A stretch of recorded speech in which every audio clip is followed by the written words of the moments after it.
Vieillissement de la population, baisse de la natalité, diminution à venir de la population active, boomer ou génération Z. Depuis quelques mois, les sphères médiatiques et politiques s'emparent du sujet de la démographie en France et de tous ses impacts sur notre économie et notre société au sens large. Pour y voir plus clair, interrogeons Maxime Bailly, économiste spécialisé en démographie, auteur de 2 livres remarqués sur le sujet, Le grand vieillissement et Les balançoires vides. Maxime, vous alarmez depuis plusieurs années sur les impacts de la démographie sur notre société. En quelques mots, pour un peu de pédagogie, qu'est-ce qu'on peut dire sur la pyramide des âges d'aujourd'hui? Alors déjà qu'elle ne ressemble plus beaucoup à une pyramide. On parle d'une pyramide, on imagine bien à quoi ça ressemble.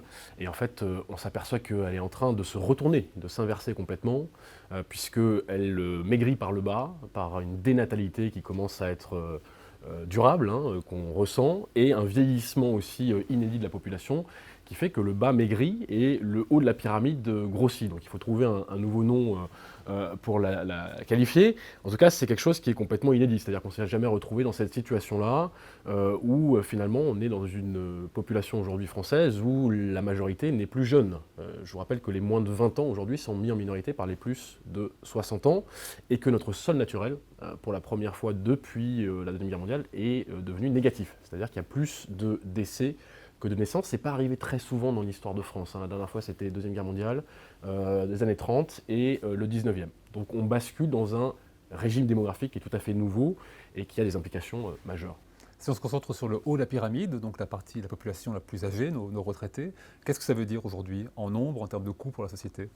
Alors en nombre, en fait, on s'aperçoit qu'on n'a jamais eu autant de seniors.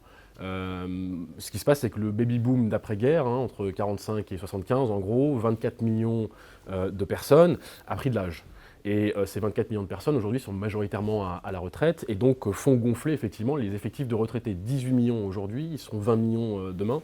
Et ça, on n'a jamais connu une société avec autant de retraités qui vivent aussi très longtemps, puisqu'on a gagné en gros 10 ans d'espérance de vie sur les 50 dernières années. C'est formidable d'un point de vue médical.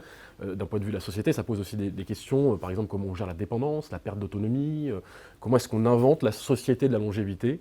Et là aussi, c'est un défi complètement inédit, puisqu'on n'est jamais arrivé là par le passé. Donc il y a un effet massification et longévité sur le haut de la pyramide des âges, qui la déforme complètement, qui va coûter aussi de l'argent, bien sûr, public, privé, pour pourvoir à ces nouveaux besoins.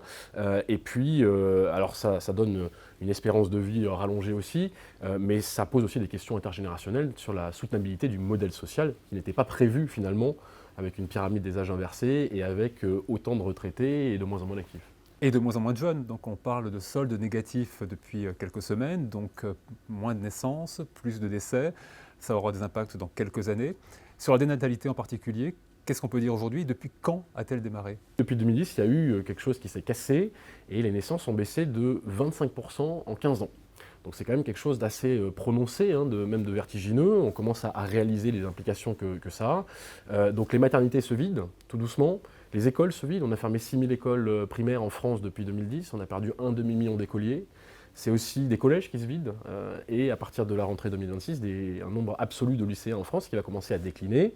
Puis donc ça va devenir des étudiants en moins et des actifs en moins sur le marché du travail. Donc vous voyez, c'est une marée descendante au long cours qui va avoir des applications sur les décennies à venir. Donc c'est quelque chose qui, quoi qu'il arrive demain, même si les naissances venaient à rebondir, il faudrait gérer en fait cette dénatalité de 15 ans qu'on va ressentir sur le long cours. C'est une raréfaction de la jeunesse. C'est une raréfaction du potentiel de croissance à l'avenir aussi. C'est peut-être moins de bras, moins de cerveau, moins d'idées nouvelles, moins de créativité. Ça, on voit bien dans la recherche académique aussi. Des pays qui vieillissent, des pays qui ont moins en moins de jeunes, c'est aussi des pays qui peut-être prennent un peu moins de risques, qui déposent moins de brevets, qui créent moins d'entreprises. On le voit très bien par exemple au Japon. Donc c'est pas que démographique, ça a des implications économiques, sociales et j'irais même jusqu'à dire sociétales. Avec des impacts pour les entreprises, avec des millions de pots de départ à prévoir et donc une transmission de compétences qui va être assez importante à faire également pour l'entreprise. Oui, transmission de compétences, aussi gestion d'une main-d'œuvre un peu plus âgée. Un tiers de la population active en France aujourd'hui a plus de 50 ans. Et il y a aussi, on le voit très bien sur ce qu'on appelle l'emploi des seniors aussi, une volonté de les garder le plus longtemps possible aussi, puisqu'il y a un savoir-faire, il y a des compétences, il y a une connaissance aussi que n'ont peut-être pas les nouvelles générations. Il y a tout ce qui est aussi la question de l'intergénérationnel en entreprise. Comment est-ce qu'on fait cohabiter sous un même toit, sous une même entreprise, plusieurs générations qui n'ont pas grandi dans le même monde, qui n'ont pas les mêmes aspirations.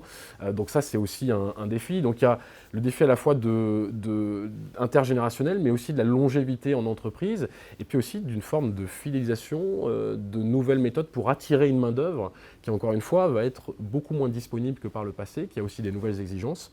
Donc ça demande aussi de revoir toutes les ressources humaines, en tout cas l'approche qu'on avait ces dernières années. Mais c'est une méga tendance qui, pour moi, est aussi importante que le réchauffement climatique ou l'intelligence artificielle, mais qui a tendance à être un petit peu négligée. Et je pense qu'il faut qu'on prenne vraiment conscience de ce qui est en train de se passer pour pouvoir s'adapter au mieux. Donc il est temps. Merci Maxime. Merci à vous.